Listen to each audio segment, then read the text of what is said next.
Maybe give it like 1 or 2 more minutes and we can start. Sounds good.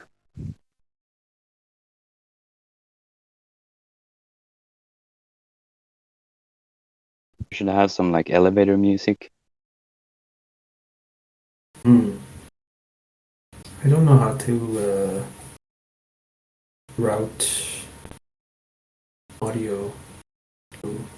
I thought about that before. Jay, do you have any ideas? You need like some sort of fancy software, like a mixer or something.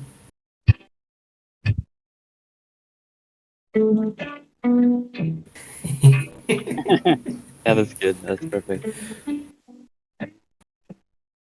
I guess that works, yeah.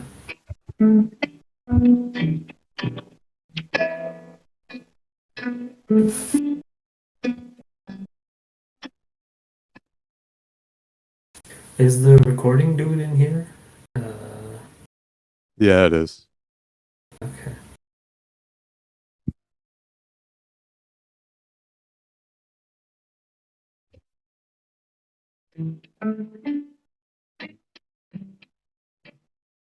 All right. Is it like There you even are. coming through? Yeah, a little bit. It's Yeah, All yeah, I it's right. can. enough to feel like you're in an elevator. Yeah, it's like you're on hold and it's like Oh kind yeah, of yeah, half yeah, coming yeah. through. Like you call the DMV and you Yeah, yeah, yeah. hear that music that like cuts in and out. Yeah. Exactly.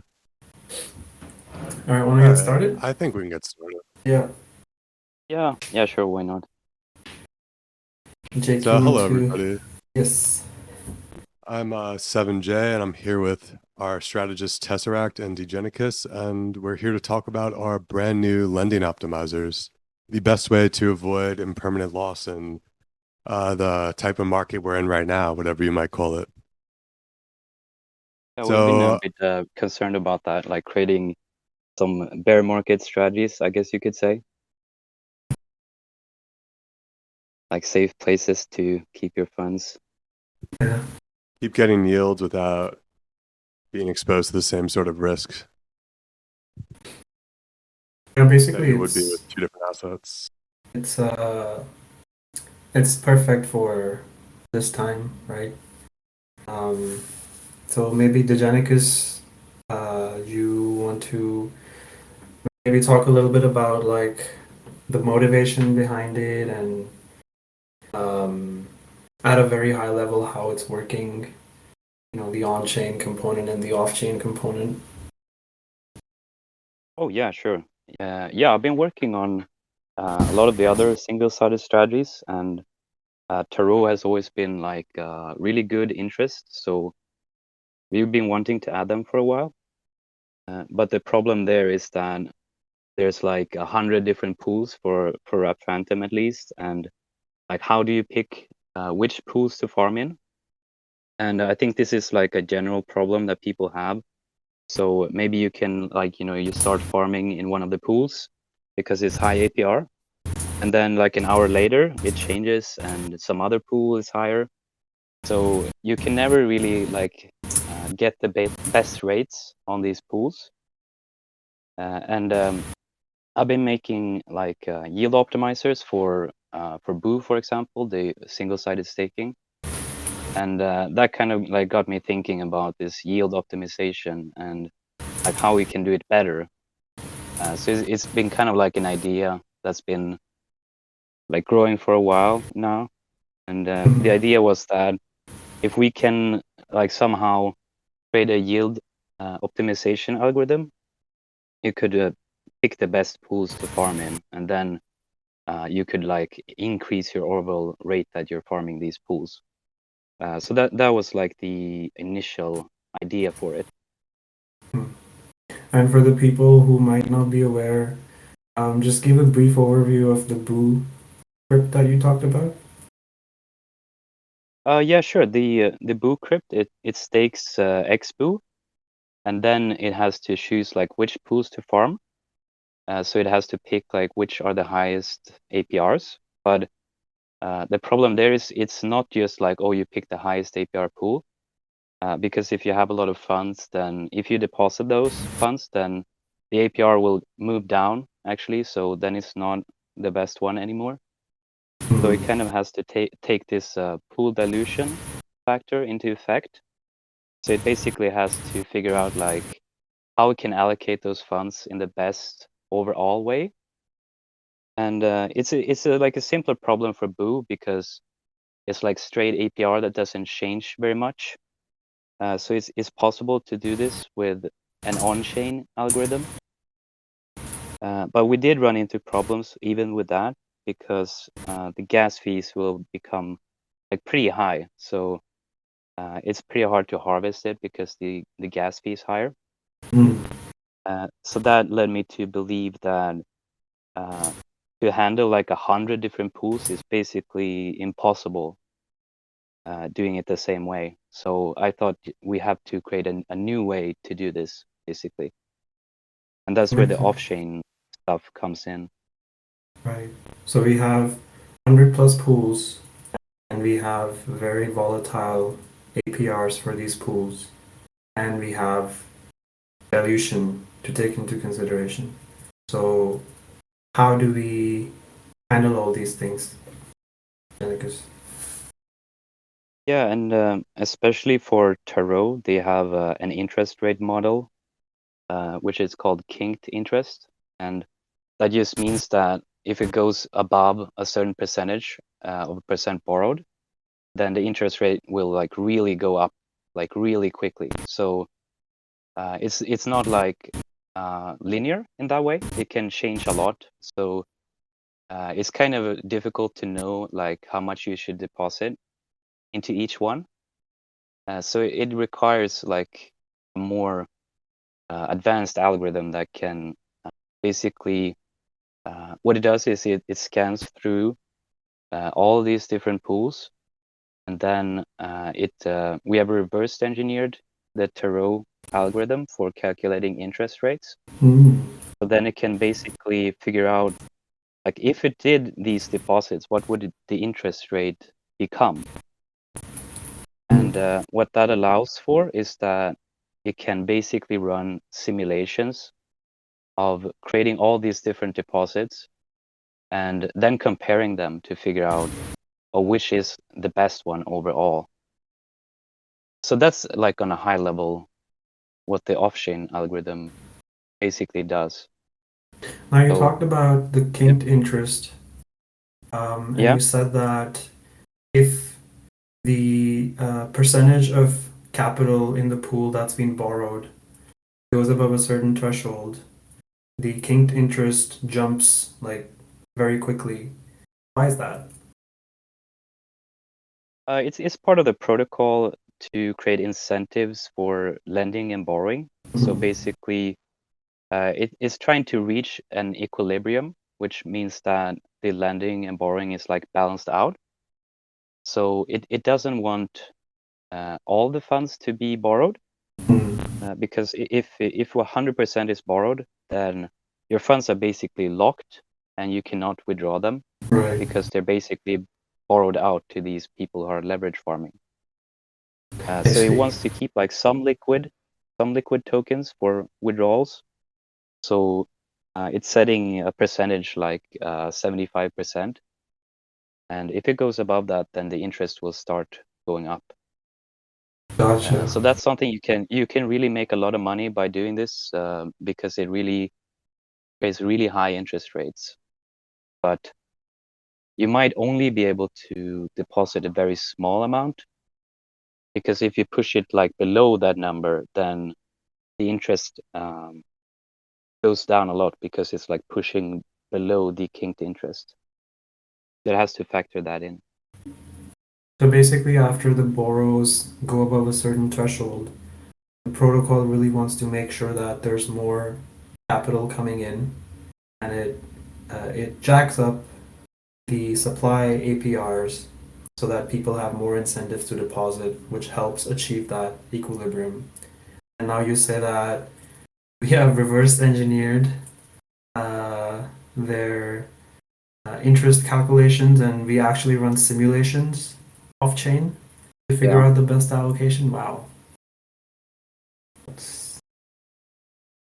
That's Yeah, so it's this bot that we have that's running, and it will do these simulations. It's like every 30 minutes now. Mhm. Then it can create basically a list of pools. So it will say like deposit into these pools for these amounts. Yeah. So what that does is it basically it takes out like all the calculation where we can do it for free basically, and it saves all that precious blockchain space for like the really important stuff. Every 30 minutes, we are ensuring that the capital that's in the crypt is being allocated as optimally as possible. Yeah, and it can even take into consideration like its own position in the market Hmm. because it has already deposited this amount. So it basically has to take that into account because if it withdraws, then the interest rate will increase in those pools. So um, to be realistic, you have to factor in like what you have deposited, and that allows it basically to run these simulations, and then it can compare the two, like the best simulation with its current position. Then we can see like, oh, should we even move these funds? Because it might already be allocated in the best way. Hmm. So that allows it to be like really efficient because a lot of the times it just runs and it tells us like, oh, it's about the same interest rate. So we can save some gas fees on the rebalancing. Makes sense. Okay, so that gives us a pretty good idea of the things that are happening off chain, like processing all of the pools and running simulations by reverse engineering the interest rate algorithm and picking the best simulation. Maybe talk to us a little bit about the on-chain component. Yeah, basically the on-chain component, it's kind of minimal because we've taken out a lot of like the brains out of it, I guess you could say. But what is really important is security, that we are able to like secure these funds, so it wouldn't even be possible for this bot to steal the funds because it can only allocate to like actual Turo pools. Mhm. So there's like different checks to check that it can only like deposit into like approved pools that are safe, and also the accounting for the funds is done on chain so that it can be secure. But basically, we try to keep it minimal and just keep whatever we need there for security. Okay, that makes sense. So the the access that the bot has is very limited, and the pools are already whitelisted beforehand. Um, so we're sure that it can't do anything that it's not intended to, correct? Yeah, exactly. We tried to do the risk management to make sure that, like in the worst case, like if this bot, if someone hacks this bot or whatever could happen, then it can't really do that much damage. Like it could reduce the yield, but that's about it. So that's what we kept like in the contract. Nice. Okay. Okay. And how would you say that these new set of strategies, so if you go to reaper.farm/tarot, you will see that we have 6 crypts. There's Rap Phantom, Tomb, there's Mai and USDC. You know, Oh, everybody likes stables in a time like this. There's Wrap Bitcoin. Um, how would you say, Degenicus, that these crypts compare to some of our other single-sided crypts, like maybe the Scream crypts or the Geist ones? Well, I would say like right now they're doing pretty poorly because like with the network conditions, as like the gas fees are really crazy, so I haven't been able to rebalance them. But overall, like through all my testing, I feel that the yields have been like incredibly high so far, and they've been outperforming basically all the other single staking strategies. Makes sense. So it's been very high. Yeah, I see like 17% for I see almost 12% for Wrap Bitcoin, so that's definitely much higher than, a simple um, looping, lending, borrowing strategy, I guess. Yeah, definitely. Yeah, I mean, I think the market will adjust. So if the rates are really good here, then more capital will move, Yeah. and it could balance out. But overall, the yields have been very good so far. So I think they'll stay quite high. And for a lot of these strategies, especially like Wrap Phantom, there is a lot of liquidity, so it could really scale to hold quite a lot of funds, actually. Okay. So I guess in a way, this is like a multi-strategy vault in some ways, right? Because we're basically allocating funds between many, many pools. Like you said, for Wrap Phantom, there's over 100 pools, all on Taro. So I guess that makes sense that, we have a lot of options to pick and choose the best allocation. So naturally, I think this would be like almost like a best-in-class single-sided yield, I would say. Yeah. Oh yeah, for sure. It's the highest one that I've seen so far Yeah. that I worked on. Sweet, man. Thanks for walking us through. I think we have a pretty good understanding of the on-chain component, which you said is, just what it needs to be, secure, tightly controlled access permissions. And then we have the off-chain component, which is doing all the algorithms and the balancing, and it's running every 30 minutes. I think that's a pretty good point to maybe. What do you say, Jay? Like, open it up to questions at this point, maybe? Or Degenicus, is there anything Well, else? we already have one Oh, we from already have one? Okay. Tuvlaki. Okay. Tuvlaki is asking, when we're running the simulation, does it only look at the live data at the time it's run, or does it look for a period of time? Oh, it's looking at the live data at the time that it's rebalancing.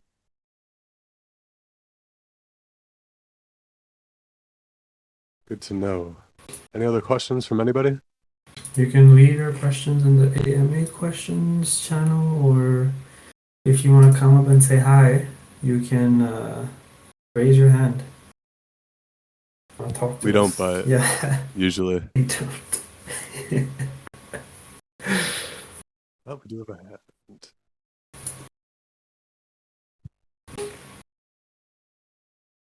Chloe, welcome. So, Hey, thank you. Good evening. Hey. Well, it's evening. not my time though. Okay, so first of all, very interesting. Three of you have a three different type of voice. Very, very nice. Very good combination to pick Well, if thank you you. choose this purposefully. We did. Okay, good job. That was very good combination. Anyway, I mean, we have to find something to laugh, right? Today is a Black Wednesday. Let's say. Oh, that was horrible. Yeah, it is. Oh my God, you can't believe. I just can't believe it. Whatever. What a shit show. Excuse my language. Anyway. Cheers. Yes. Anyway, so my question would be, as what the market is, it's very turbulent, it's very unstable, it's very dangerous, it's risk on. What, let's say, different scenario would play out if this continues? Would this crypt hold it on? Yeah, something like that. Thanks. Okay.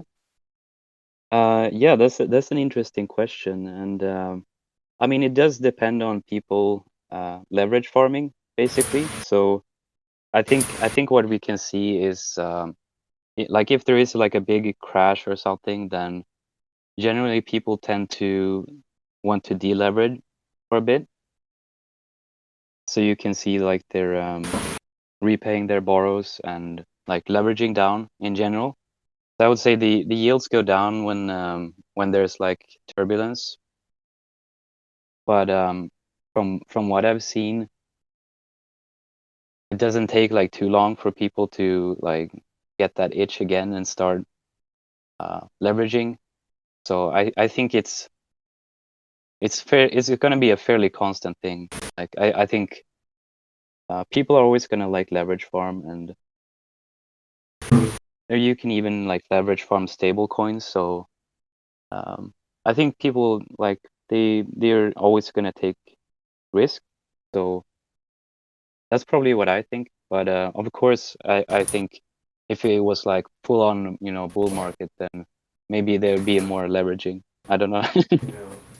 And also to give some perspective, Degen's gonna Okay. degen. when you say yields will go down, I have a feeling that these would still be like good safe yields, right? Like if even if less people are leverage farming with say stable coins like MAI or USDC, um, we would still be able to offer like a decent single digit yield. Would you say, Degenicus? Yeah, I think it would still be quite high. I think so. I think it's probably likely to stay high for the foreseeable future. Okay, on that point, I would first of all, oh boy, I'm not gonna leverage anymore. I just learned my lesson. I'm telling you, it's a bloody lesson. Anyway, so okay, on that point, if we using the auto compounder, people are leveraging farming. Let's say that things happens and you have to repay your position. Would that be more complicated if I just stay with Tarot? Okay, yeah, just a low level question, but a very practical question. Like how do you mean exactly? Like if you're farming on Tarot and you want to repay it?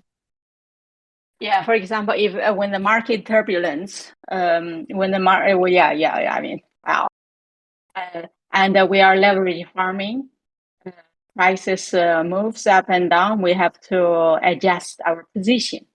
If you're on Tarot, you could do it right away. However, if you're using an auto compounder, you have to first withdraw your position and then balance out your position on the Tarot, because this is a separate platform.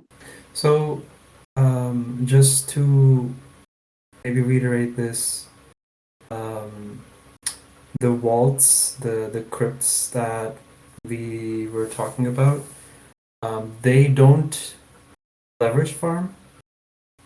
They just use single-sided supplies on Tarot to facilitate other people who would be leverage farming on Tarot. Oh, Right. okay, that's Yeah. good. So So that's more Yeah. like the lending. yes, exactly. So it's picking the best pools Okay. to lend money to, right? It's not putting any funds at risk by leveraging or anything like that. Okay, that's good. That's very good. That's basically is risk off. On that point, MAI is a stable coin. I mean, we just see what happened to UST. Would you say that just yeah, Well, you know what I we mean? don't know what could happen at this point, I guess. But as far as I know, I think it is backed by collateral, right? Yeah, I think So the I think collateral here is, how would you say, like a bit more promising? yeah, I mean, I don't think it would go into a death spiral like that.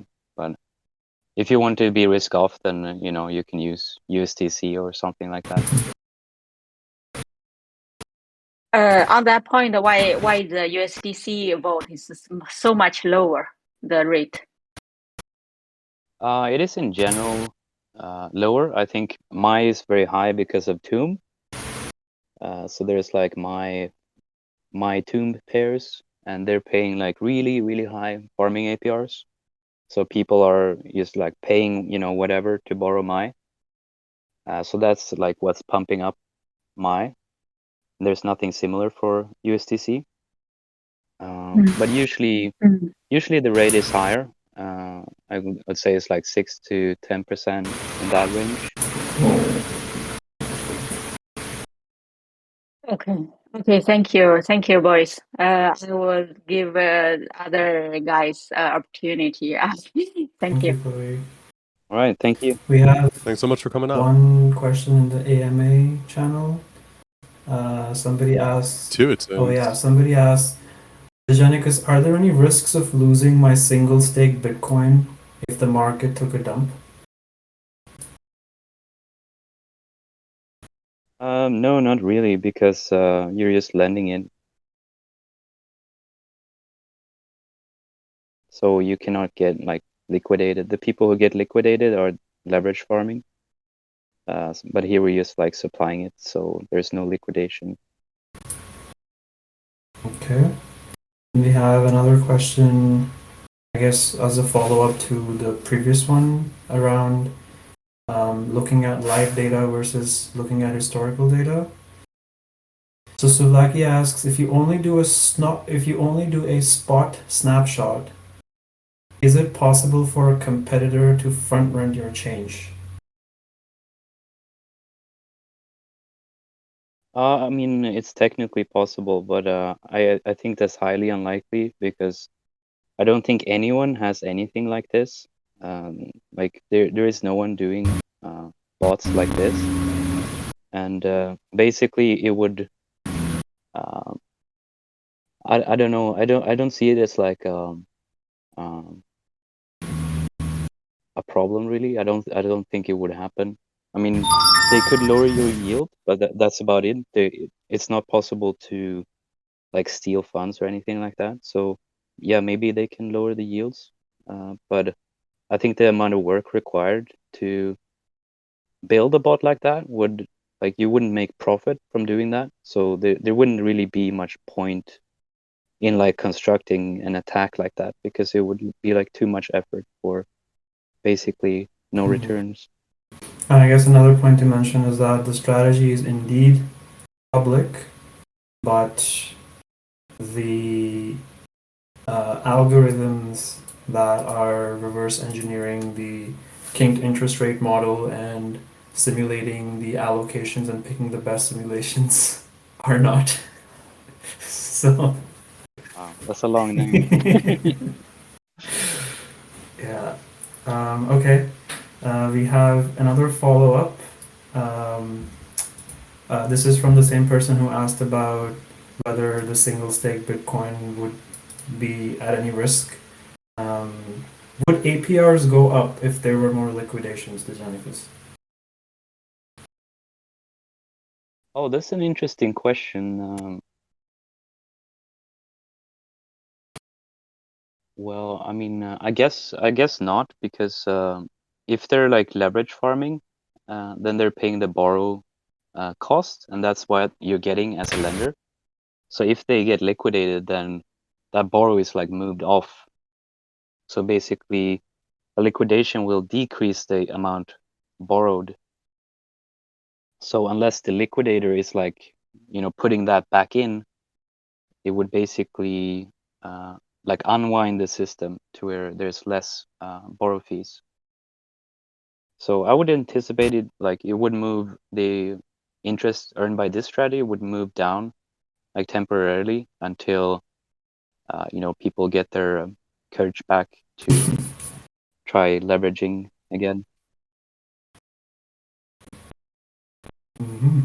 All right. I see some more people typing. Um, Mm-hmm. okay. Somebody asks when Granary vaults the Degenicus. Maybe you want to drop some very limited alpha, or maybe you don't. I will leave that up to you. Yeah, we're actually working on granary vaults, so that's in progress, I guess you can say. Soon, TM. Yeah, soon. Nice and grainy alpha there.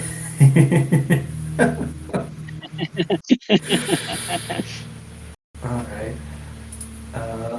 Any other questions? Yeah, you can come on up if you want to chat with us or write in the channel. Yeah, let us hear your beautiful voices, everybody. No, did I scare you off? Oh, Hey guys, Hello. welcome. Hey, how's it going? I don't know if you guys know me, but I'm from Keck, Crypto Keck, Okay, cool. but Good to I've have been you here. following you guys for a while. Like what you guys are doing. When relink delivery? Soon, TM. Can you explain what that is? Uh, Like a general overview of what it is? so yeah, it would. I mean, the source code is public, so anybody can go look at it. But it's basically like a staking system, which would incentivize using our token, um, and we have built some improvements around, like typically when you stake in a master chef, your position is um, not very liquid. Like there's not a whole lot that you can do with that position. So we've thought of uh, some other financial instruments to solve that liquidity problem. And also, typically when you stake in a master chef, let's say, um, your returns are linear for the most part, right? Like if you stay X amount of time, then the returns you get are based on that X amount of time. So there's really no incentives for people to be like early adopters or to stay long. So we have built certain mechanics to reward those types of behaviors while um, while keeping while ensuring that more typical behavior that we see in master chefs is also like not penalized or anything like that. So um, I guess that would be like a very high level overview, but like I said, the code is open source. And I see Zoku, if you want to add anything else, feel free to come on, but um, if not, that's cool too. But yeah, the code is on GitHub, so you could take a look. Is the code work in progress still? Here, oh, there he is. Yeah. The code is, I would say it's pretty close to final at this point. But yeah, the main thing is that just the fact of creating a tradable NFT without the underlying assets being locked makes it very liquid. And then the fact that your reward APR goes up over time relative to the overall emissions, I guess, ensures that the value should keep going up instead of like some of the financial NFTs we've seen that the value can actually decrease compared to the underlying assets because of how long the lock time is. And are you guys like hoping to release this for the general use of in the crypto community? Oh yeah, it's designed to be as forkable as possible, so that DEXs, like, I guess they're the ones who benefit most really from like liquidity farms. So we want to make it really easy for DEXs to fork if they want. This is like an improved version of MasterChef. All right. Do you guys do like consulting or anything? Like if we needed like help with something like this, like using this, do you guys have people that would answer questions and stuff? Yeah, totally. Like we do have an array of services as like Bike Masons as a whole, everything from like consulting to technical reviews to audits. But like I'm sure like if you take a look at our code and you stop by and find one of us or one of the other devs that contributed to it, we'd be happy to chat with you. Totally. All right. Yeah. Thank Thanks, you.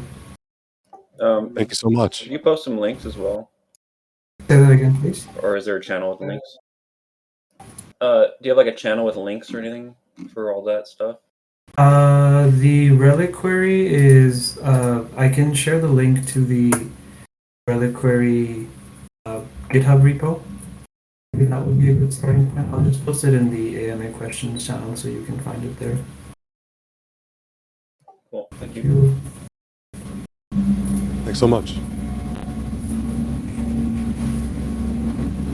All right, any other questions? Any other questions?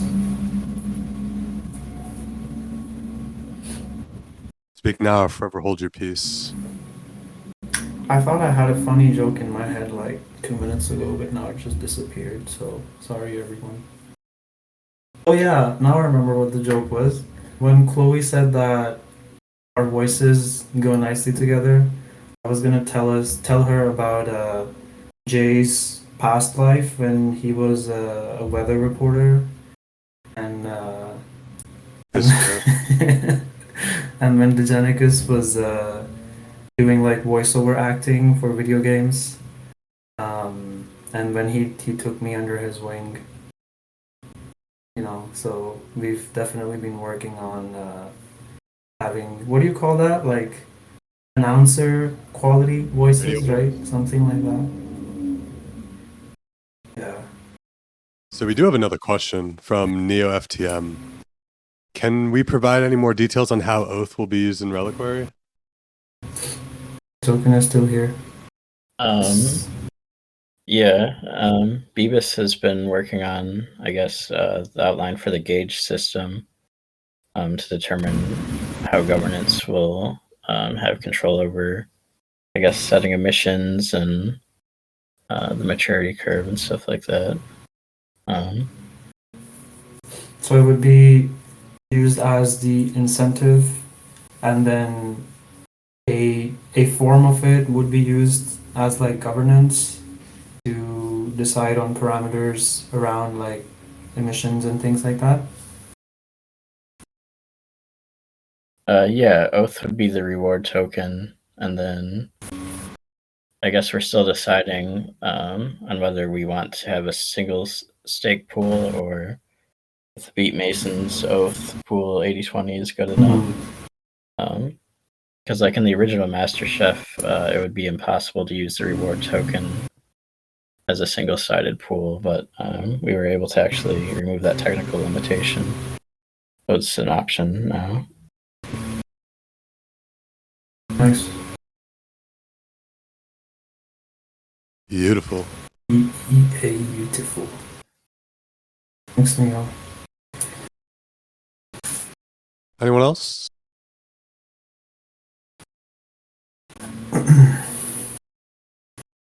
Going once, twice. Who's is I guess typing? that's it. Oh, yeah. So, Okay. oh, too soon. Is Craig recording? Oh, Craig is Craig recording. is on the clock. Craig never misses a beat, except that time when he missed like 2 minutes of the recording for some reason. Which is every time. Craig is not our most reliable soldier, but he does most of the job. It's okay. He does what he gets paid for, I guess. Right? Yeah. All right, let's wrap it then. All right. Thank you. Thank you so much, everybody. Signify this is over. Yeah, Dusty thanks. is now invited to speak. Thanks for bringing me on here. I have a couple of questions for all the audience. Can you please look under your chair? For most of you, you probably saw balls. Those are your balls. Thank you so much. I think that's the note we'll leave. All right.